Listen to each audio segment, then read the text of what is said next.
끝까지 말씀을 지킵시다. 아멘. 네, 끝까지 하나님의 말씀을 행하는 자가 되기 원합니다.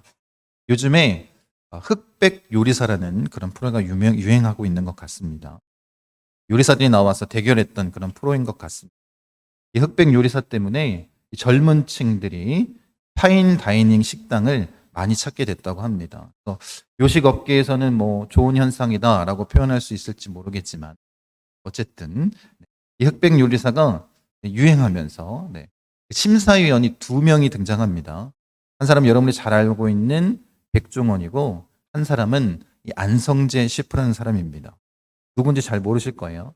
그런데 이 젊은 셰프인데 이 셰프가 심사위원이 됐을 때 사람들이 인정할 수밖에 없었던 이유가 뭐냐면 이 셰프가 하는 식당이 미슐랭 가이드의 별이 3개, 별 3개라서 별 볼 일 없는 거라고 생각하지 마십시오. 가장 좋은 식당으로 선정되었기 때문에 아마 이 셰프의 실력에 대해서 심사하는 것에 대해서 이의를 제기할 사람이 없었던 것 같습니다. 보통 이제 미슐랭 가이드라고 얘기하는데 이게 뭘 의미하는 걸까? 물론 이제 좋은 식당을 표현하는 별 하나 있고 별 2개 있고 별 3개 있고 뭐 이렇게 표현하긴 하는데 사실 뭐 여러분이 잘 아는 것처럼 그 고급 타이어가 있습니다.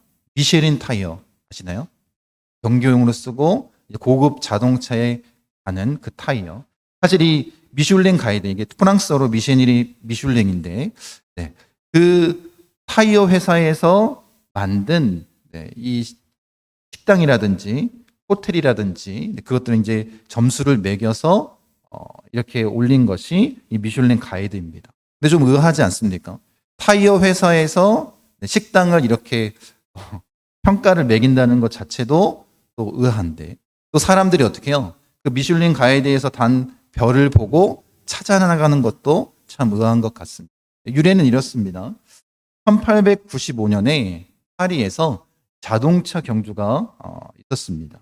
거기서 이 푸조의 리클레어라는 차가 최초로 이 공기 튜브, 그러니까 그 고무 튜브, 공기 튜브 타이어를 장착한 그 차, 가장 최초로 그 차를 운행했다고 합니다. 그래서 이 공기 튜브 타이어를 만든 사람이 누구냐면 이 프랑스의 미슐랭 형제입니다. 이 미슐랭 형제가 만든 회사가 지금 우리가 잘 알고 있는 그 미쉐린 타이어 회사입니다.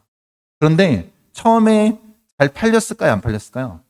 타이어가 잘 안 팔리는 거예요. 장사를 하고 싶은 마음에 또 잘 팔리고자 하는 마음에 어떤 계획을 세웠냐면 그 차를 타고 여행을 가서 호텔이 됐든 식당이 됐든 그것에 대해서 평가를 해가지고 이곳에 가면 이 호텔에 묵고 여기서 음식을 드시면 좋습니다 라는 가이드북을 만들었다라는 거예요. 가이드북을 만든 이유가 뭐라는 거예요?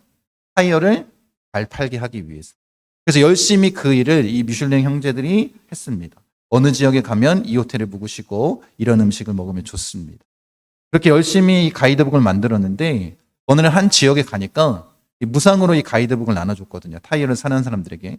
그렇게 공짜로 받으니까 사람들이 어떻게 해요? 귀하게 여기지 않습니다. 그냥 작업대 받침으로 사용하고 있는 그 책을 보고 충격을 받습니다. 그래서 어떻게 하냐면 그때부터 더 열심히 가이드북을 만들고 그 다음에 돈을 받기 시작합니다. 7프랑이라는 돈을 받고 시작했는데 지금은 전 세계적으로 한 3천만 부 정도 팔리는 그런 책이 됐습니다. 그리고 많은 사람들이 이 미슐랭에서 얘기하고 있는 그 별을 단 식당을 찾아가려고 하는 것 같습니다. 이 사람들이 그렇게 인정해주고 하다 보니까 미스터리 다이너라고 그 자기의 그 신분을 노출시키지 않은 전문가단이 이 식당에 찾아가서 평가를 하기 시작합니다.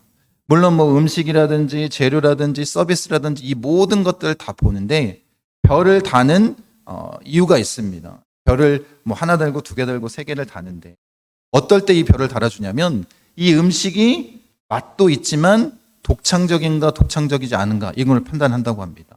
그래서 전 세계적으로 별 3개를 단 식당은 많지 않은 것 같아요. 우리나라에 유일하게 별 3개를 단 식당이 어디냐면 그 안성재 셰프가 했던, 지금 문을 닫았지만 그 셰프가 했던 식당이 가장 뛰어난 식당이라 이렇게 표현하고 있습니다. 그래서 이 3개를 달았던 이 그 별세계 단 이 식당은 그냥 식당이 아니라 여행을 갈 때 이 밥을 먹기 위해서 이 식당에 가기 위해서 그 여행지를 선정할 만큼 가볼 만한 식당이다라는 그런 의미를 담고 있습니다. 그러니까 별세계 단 식당은 어떻다라는 거예요? 내가 식당 주인이라면, 내가 셰프라면 얼마나 자랑스럽겠습니까? 전 세계 모든 사람들이 어떻게 하는 거예요? 여행을 떠날 때 그 식당에 가기 위해서 여행을 한다라는 것입니다. 그래서 이 미슐랭 이 가이드가 굉장히 인기가 있고 또 어떻게 돼요? 거기서 얘기하고 있는 이 별을 발표하게 되면 그만큼 인정해 주는 그런 식당이 되어 버렸습니다. 사실 이 미슐랭 가이드 처음에 시작했을 때는 더 타이어를 많이 팔기 위해서 시작됐지만 이제 사람들이 그 창립자의 마음을 이어받아서 계속해서 더 좋은 여행지, 더 좋은 식당 그것들을 찾아내고 또 그렇게 평가하고 판단하기 시작하자 전 세계 사람들이 어떻게 해요? 다 인정하는 그 식당을 표현하는 기준이 됐다라는 것입니다. 그만큼 가치 있게끔 만들어 버렸다라는 것입니다. 중요한 것은 끝까지 그 마음을 잃지 않고 진행했기 때문에 가능한 것 아니겠습니까? 우리나라의 그 유일한 3스타 셰프가 바로 그 심사위원이었던 안성재 셰프였고 저도 한번 가보고 싶긴 한데 생각보다 굉장히 많이 비싸더라고요. 식당 값이. 어찌됐든 그렇게 가치를 인정받을 수 있게끔 수많은 노력을 해서 결국에는 그렇게 된 것 아니겠습니까? 이 내용을 보면서 그 생각을 했습니다. 이 바울, 특히 바울이 이제 복음에 대해서 선포하고 이제 예루살렘으로 가고자 합니다. 어쩌면 이 에베소 교회에 가장 마지막으로 만남을 갖는 것 같은 생각이 들었기 때문에 교회 장로들을 불러다가 뭐 하고 있어요? 당부하고 있습니다. 가장 가치 있는 복음을 당부하면서 그것을 지켜 행하기를 원하고 있는 건 아니겠습니까? 타이어 회사에서 만들었던 이 미슐랭 가이드도 그들이 창립자의 마음을 잘 지켰기 때문에 지금 그 가치를 나타내고 있는 것처럼 복음은 어때요? 이 식당의 가치를 기준하는 것보다 생명을 살리는 일 아니겠습니까? 이것보다 더 가치 있는 일이 어디 있겠습니까? 그래서 이것을 지금 에베소 장로들에게 당부하고 있다는 것입니다. 그 말씀을 우리가 좀 나누길 원하고 또 우리가 그리스도인으로서 그렇게 바울이 했던 당부를 마음 가운데 새기고 이제 복음을 위해서 그 복음의 능력을 온전히 나타낼 수 있는 자가 되기를 원합니다. 사실 이 바울이 에베소에서 이제 은장색들의 폭동으로 인해서 다른 지역으로 가게 됩니다. 그리고 갔던 곳이 어디냐면 처음 유럽에 발을 들이게 됐던 마게도냐 지역으로 가게 됩니다. 사실 이 바울에게는 이 마게도냐 지역은 굉장히 새로운 의미가 있는 곳입니다. 왜냐하면 바울이 어때요? 아시아 지역의 복음을 전하고 싶었습니다. 그렇게 2차 선교 여행을 떠났지만 누가 막으신 거예요? 예수의 영이 그 아시아의 복음을 선포하는 것을 가로막았습니다. 그리고 어디로 인도하셨어요? 마게도냐로 인도하셨습니다.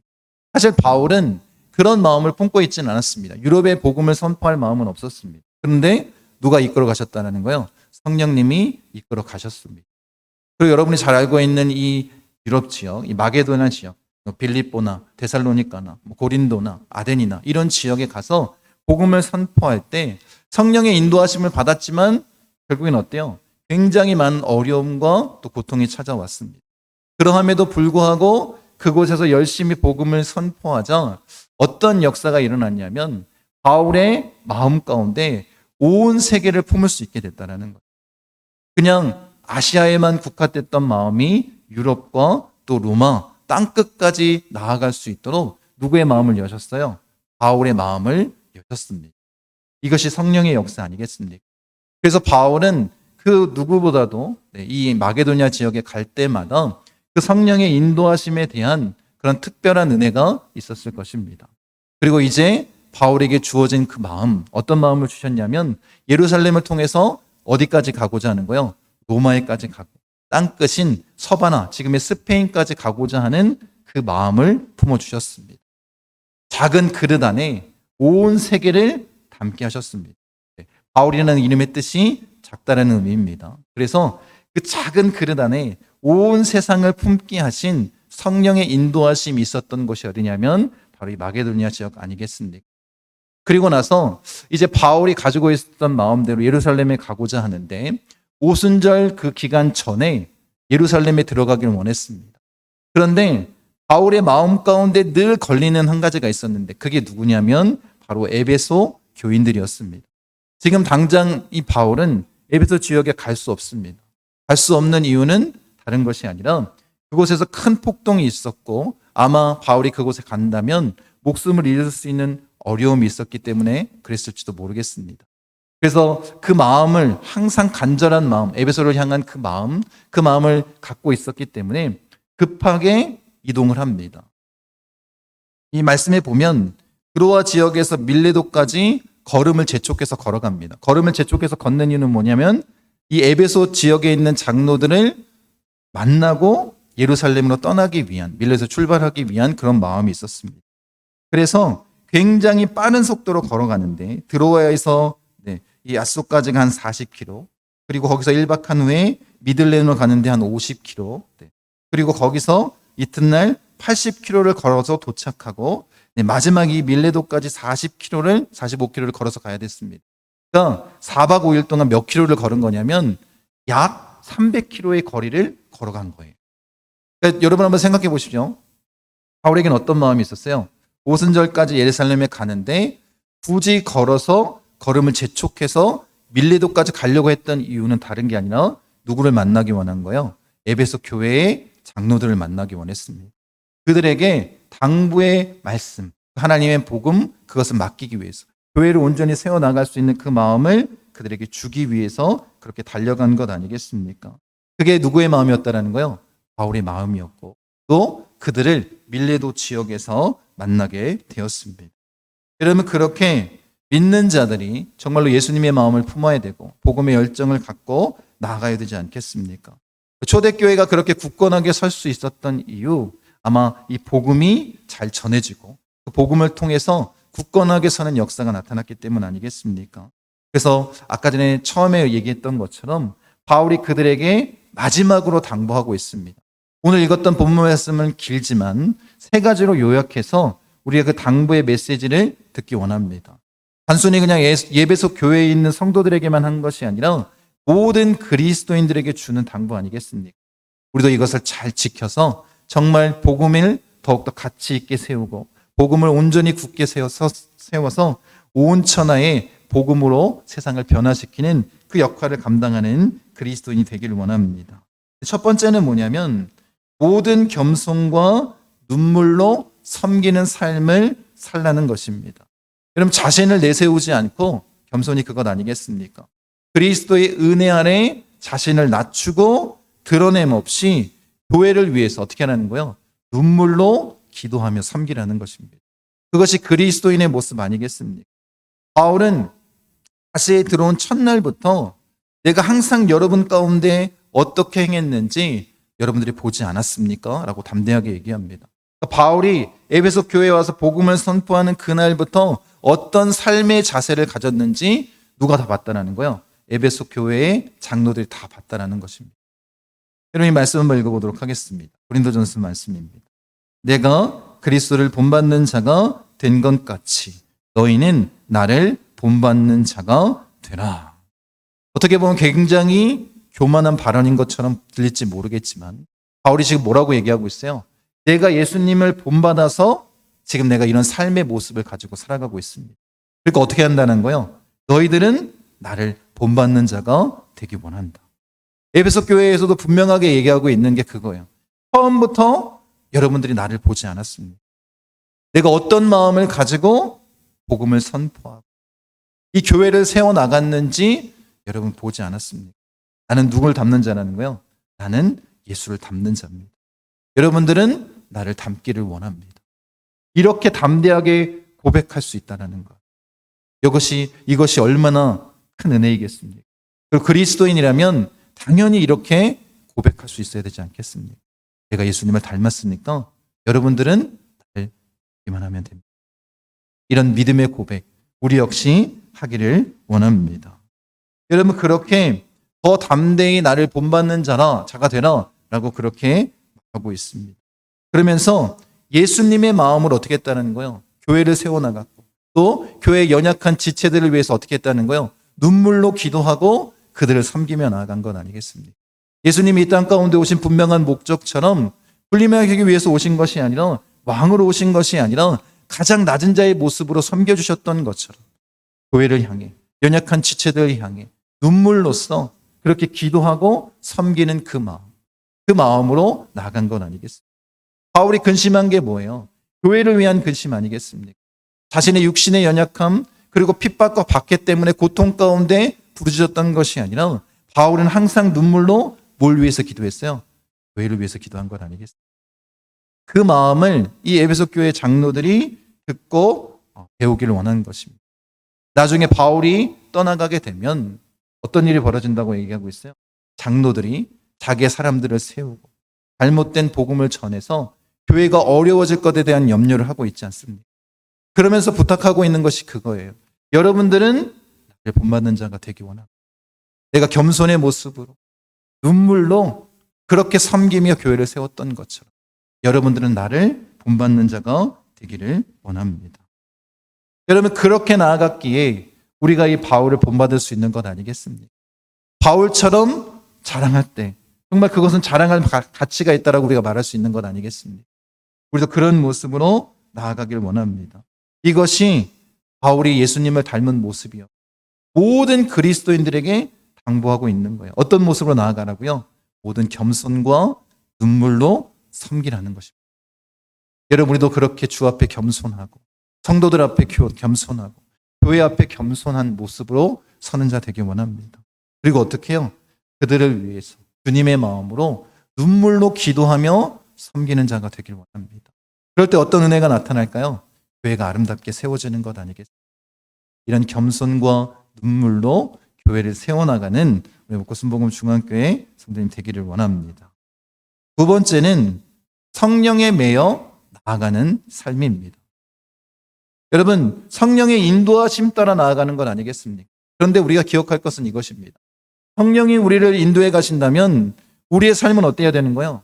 평탄하고 잘 되고 모든 일들이 척척 들어맞아야 되는 것 아니겠습니까? 그런데 성령에 매여 사는 삶은 그런 삶이 아니라 어쩌면 고난의 삶이 될 수도 있고 박해의 삶이 될 수도 있고 어려운 삶이 될 수도 있다는 것입니다.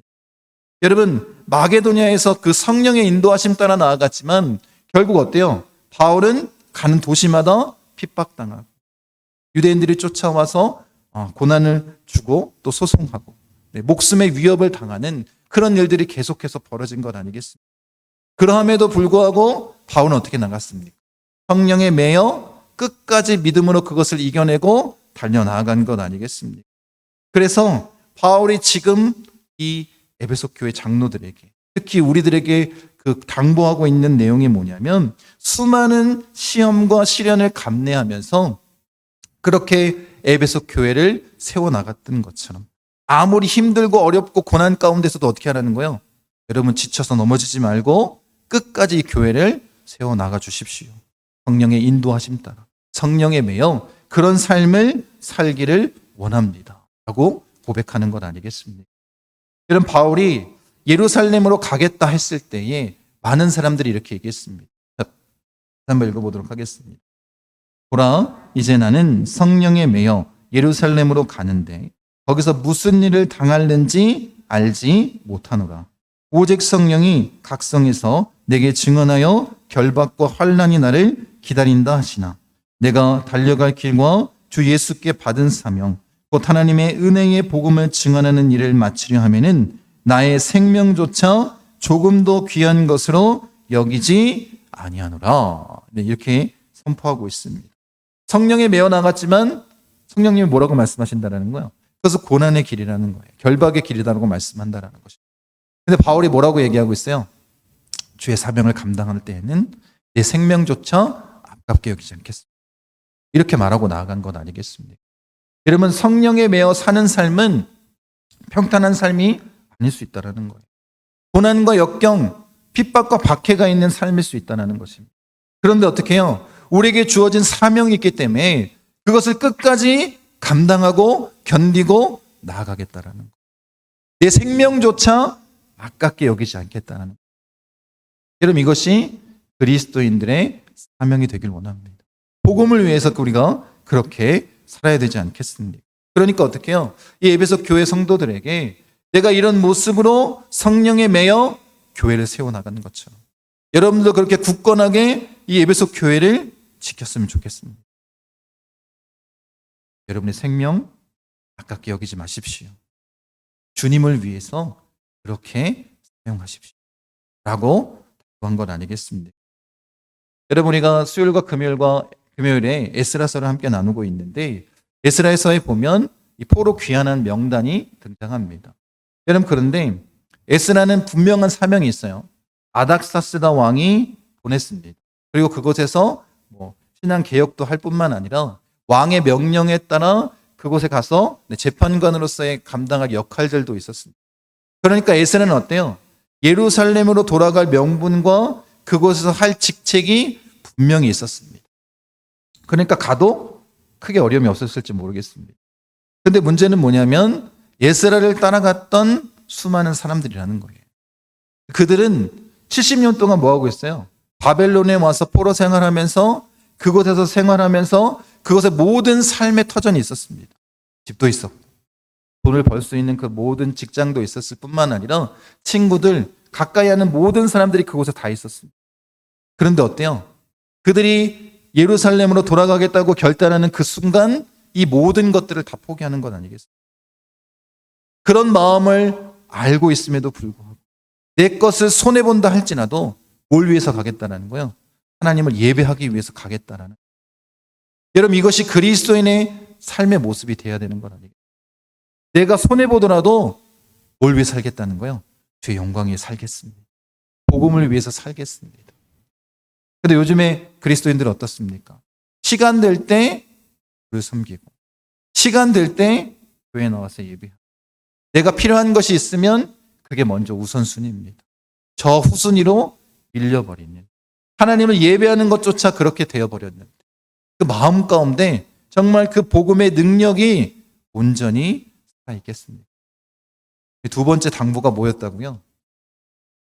성령에 매여 사는 자가 되라.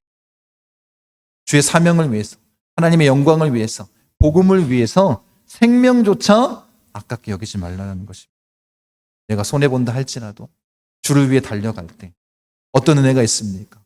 우리의 모든 필요를 채워주시는, 아니 내가 손해본 것보다 갑절의 축복으로 부어주시는 그 하나님의 은혜를 경험하라는 것 아니겠습니까?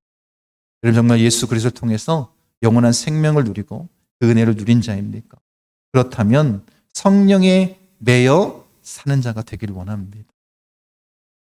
여러분, 손해보더라도 그를 위해서 손해볼 때 하나님의 놀라운 축복과 은혜로 모든 것을 갚아주신다는 것을 잊지 마시기 바랍니다.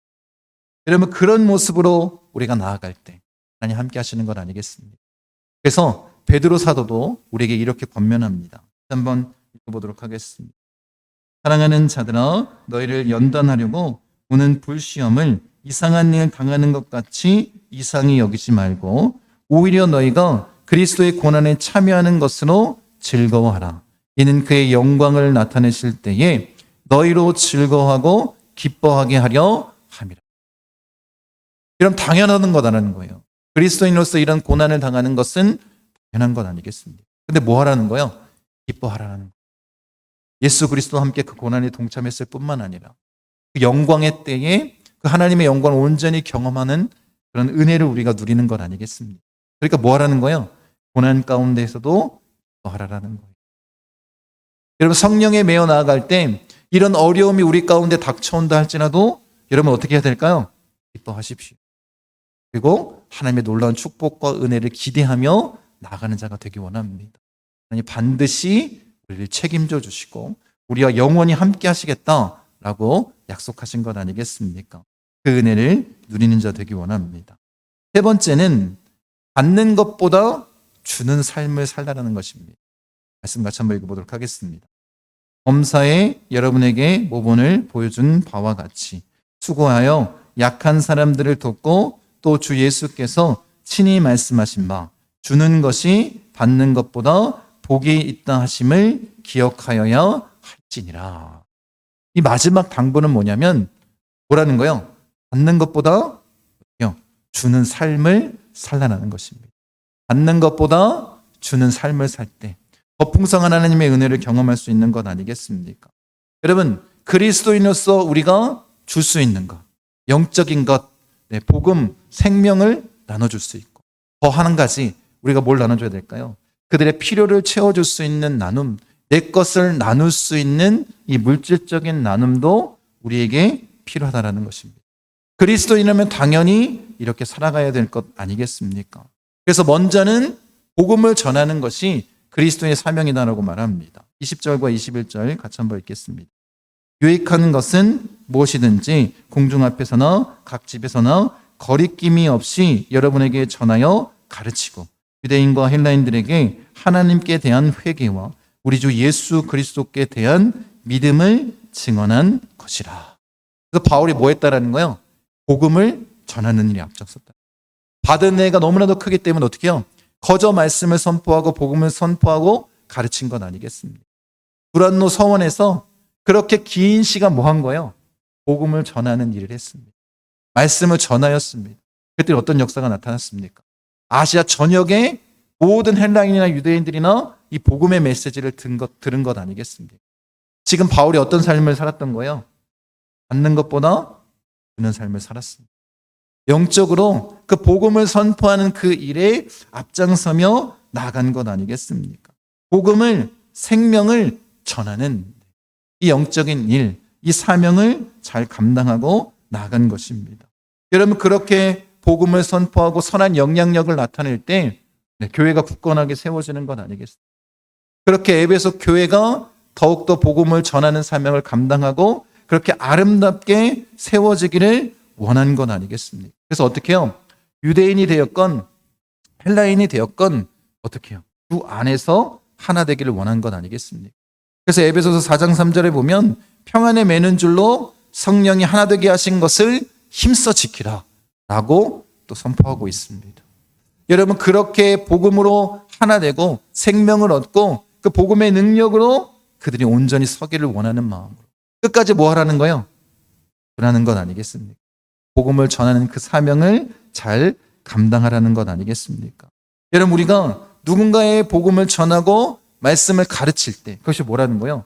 주님이 주신 대로 받는 것보다 주는 자가 더 복되다라는 그 말씀을 이루며 살아가는 것이고 그것이 예수님께서 원하시는 것 아니겠습니까? 그런데 이 복음만을 나눠주는 것이 아니라 그리스도인으로서 반드시 해야 될 것은 무엇이냐면 우리가 가지고 있는 육적으로 우리의 물질도 나눠줄 수 있는 마음이 있어야 된다는 것. 여러분, 그것이 주님께서 원하시는 일 아니겠습니까? 여러분, 그래서 사도행전의 부흥의 역사, 성령 세례를 받고 부흥의 역사가 나타날 때 어떤 일이 벌어진 거예요? 모든 물건을 통용했다고 얘기합니다. 복음만, 그 은혜만, 영적인 축복만 나눈 것이 아니라 물질적인 복도 함께 나눠줬다는. 그러면서 바울이 당부하는 게 뭐예요? 눈물로써 기도할 때 어떻게 기도하라는 거예요? 모든 연약한 자를 위해서 기도하라는 거예요. 당연히 그들을 위해서 기도하지만 또 뭘 하라는 거예요? 그들이 설 수 있도록 함께 도와주기를 원하는 것 아니겠습니까? 내 것을 나눠주기를 원하고 있는 것. 그러면 그렇게 나아가는 자가 되기를 원합니다. 내 것을 움켜쥐기 시작한다면 결국은 어떻게 해요? 파이처럼 썩은 물이 될 수밖에 없는 건 아니겠습니까? 여러분들이 흘려보낼 때에 어떻게 해요? 갈릴리 호수처럼 모든 생명이 풍성하게 살아나는 그 은혜를 누릴 수 있는 건 아니겠습니까? 그래서 주님이 분명하게 말씀하셨습니다. 뭐라고요? 받는 것보다 주는 것이 그리스도의 삶은 어디야 된다고요? 받는 삶이 아니라 주는 삶이 되어야 된다. 복음을 선포하고 나의 물질, 그 연약한 자들에게 그것들을 흘려보낼 수 있는 자가 되기를 원합니다.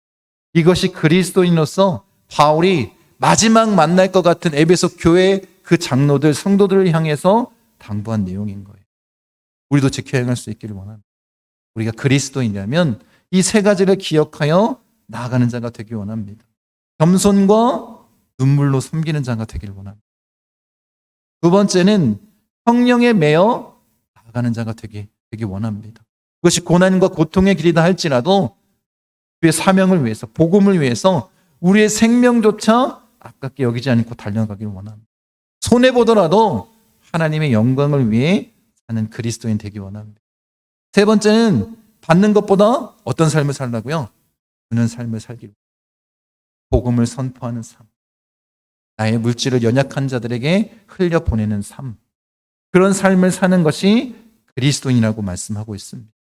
여러분들이 이 세 가지를 꼭 기억해서 복음의 능력대로 우리 교회를 아름답게 세워나가길 원하고 더 강력하게 그 복음의 능력을 선포하고 세상 사람들이 교회를 바라봤을 때 그렇지 복음의 능력이 바로 저것이지 라고 칭찬받을 수 있는 우리 목포 순복음 중앙교회가 되길 원합니다.